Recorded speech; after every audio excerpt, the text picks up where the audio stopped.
early 2021, the American economy was at a standstill. The pandemic had forced businesses to shutter, and millions of jobs simply disappeared overnight. A standard, hands-off approach to governance couldn't plug a deficit of this scale. The incoming administration recognized they had to step in directly to stabilize the system. That immediate intervention was the American Rescue Plan Act. The goal was straightforward: pump resources directly into the economy. Cash went into citizens' bank accounts, unemployment benefits were boosted, and local governments received funds to keep essential services operating. Survival was the immediate priority, and the injection of capital achieved that. But simply handing out direct relief is a short-term fix. The focus had to shift to long-term reconstruction. To build for the long term, the administration pushed the Infrastructure Investment and Jobs Act through Congress. We started seeing actual dirt moving. Construction crews were dispatched to repair highways and upgrade aging bridges that had been neglected for decades. And the repairs extended underground. The plan directed capital into modernizing municipal systems to guarantee clean drinking water. The upgrades also pushed into the digital space, funding the expansion of high-speed internet to isolated rural areas, while parallel efforts focused on pulling overseas manufacturing jobs back to American factories. All of these structural improvements serve a single purpose: providing a reliable, modernized foundation for the middle class to grow. While the physical infrastructure was being repaired, the administration targeted the human foundation. They fortified the Affordable Care Act and worked to drive down the cost of insurance plans. They also secured a legislative shift in how medications are priced by giving Medicare the legal authority to negotiate directly with pharmaceutical companies to lower costs. Beyond immediate health, the focus panned out to the environment. America officially returned to the Paris Agreement, signaling a renewed commitment to global climate action.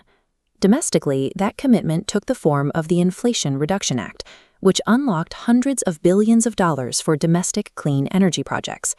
For the average citizen, this meant new tax incentives for purchasing electric vehicles, alongside specific enforceable pollution reduction targets. Together, these health and climate policies operate on parallel tracks, trying to lower the daily cost of staying healthy today while ensuring the environment remains viable for the next generation.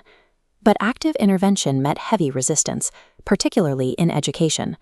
An ambitious proposal was designed to forgive the debt burden for millions of borrowers. The courts blocked the full forgiveness plan.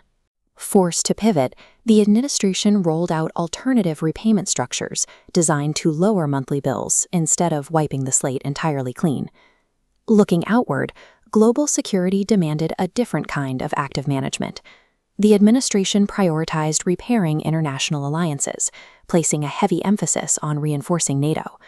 When the war in Ukraine broke out, America took a definitive stance, supplying active military and financial support to Ukraine to counter Russian aggression.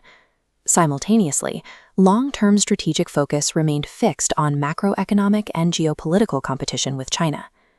And then there was the execution of the 20-year troop withdrawal from Afghanistan, a highly controversial exit that dominated the global stage.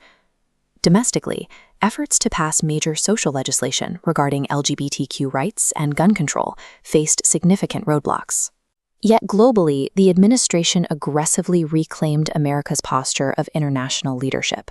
The America of 2021 was entirely reactive, operating in survival mode. 3 years later, the nation operates under a series of laws that directly target its physical and economic core. From the repair of a local bridge to the negotiation of drug prices, these policies moved the federal government from the sidelines and into the driver's seat. This model assumes that federal power must be used as a direct tool to stimulate the economy, protect the public, and confront systemic economic and environmental threats head-on.